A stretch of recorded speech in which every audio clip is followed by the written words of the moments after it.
Dewan Pembina Nasional Relawan Perjuangan Demokrasi atau DPN Repdem menyambangi fraksi PDIP Perjuangan atau PDIP DPR RI di Kompleks Parlemen Senayan, Jakarta pada Rabu 22 Desember.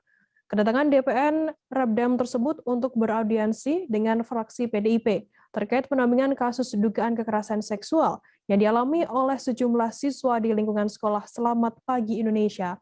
Mereka diterima langsung oleh Ketua Fraksi PDI Perjuangan, DPR RI Utut Adianto dan anggota fraksi PDIP, yakni Safarudin dan Trimedia Panjaitan. Informasi lebih lengkapnya akan disampaikan oleh rekan jurnalis kami dari tribunnews.com, ada Hairul Umam di sana. Halo Umam. Halo rekan Firda. Ya, Umam bisa ada informasikan apa saja yang disampaikan oleh DPN Repdem ini dalam audiensi tersebut? Baik, terima kasih rekan Firda.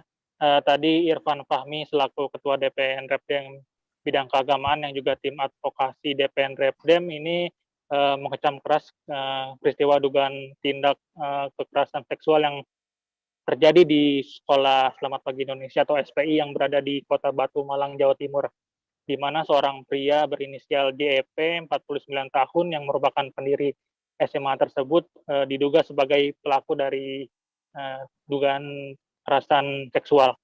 Korbannya adalah siswi di sekolah tersebut. Setidaknya ada 15 orang yang menjadi korban dan kasus tersebut telah dilaporkan oleh seorang korban kepada Polda Jawa Timur pada 29 Mei 2021 kemarin. Dan JEP telah ditetapkan sebagai tersangka pada 5 Agustus 2021. Dan dalam audiensi tadi, Irfan Fahmi meminta Komisi 3 DPR RI untuk memberi perhatian khusus kepada kasus yang tengah bergulir di Polda Jatim tersebut.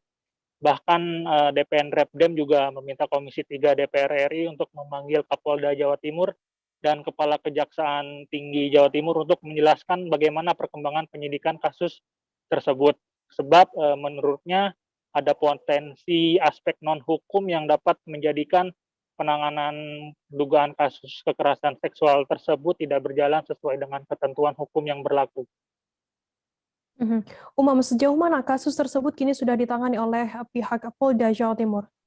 Iya, tadi dari penuturan Irfan Fahmi bahwa mulanya sidang kasus dugaan kekerasan seksual tersebut bakal digelar pada Selasa 21 Desember kemarin.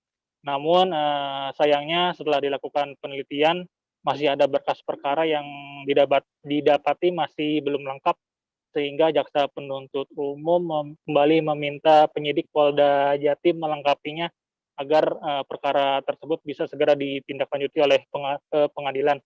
Selain itu juga hal yang sangat disesalkan oleh tim advokasi bahwa aparat penegak hukum, baik penyidik maupun penuntut umum, ternyata belum cukup serius menangani perkara tersebut. Hal itu ditunjukkan dengan tidak adanya penahanan dan pencekalan terhadap tersangka JEP. Padahal dari pasal yang disangkakan telah memenuhi unsur objektif untuk dikenakan penahanan. Bagaimana kemudian tanggapan dari fraksi PDIP sendiri dalam audiensi tersebut? Ya, tadi Ketua Fraksi PDIP DPR RI Utut Adianto menyambut baik adanya laporan yang disampaikan oleh DPN Repdem dan tim advokasi.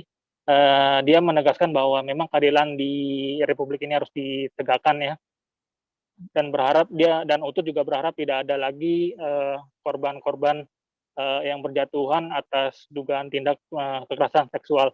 Namun yang terpenting dia tekankan bahwa bagaimana anak-anak yang menjadi korban ini harus ditangani dengan secara baik. Demikian rekan Firda.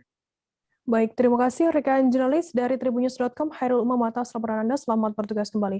Dan tadi Tribuners, Umam juga sudah menghimpun keterangan dari Ketua DPN Repdem bidang keagamaan, Irfan Fahmi. Berikut liputannya untuk Anda.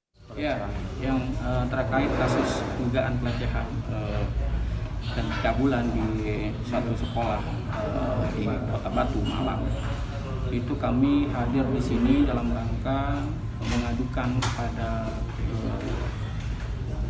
fraksi PDI Perjuangan untuk bisa ditindaklanjuti juga oleh Komisi 3 DPR RI dalam memberikan perhatian secara khusus terhadap perkembangan kasus ini yang kami mendapatkan informasi bahwa perkembangannya sangat tidak normal gitu ya.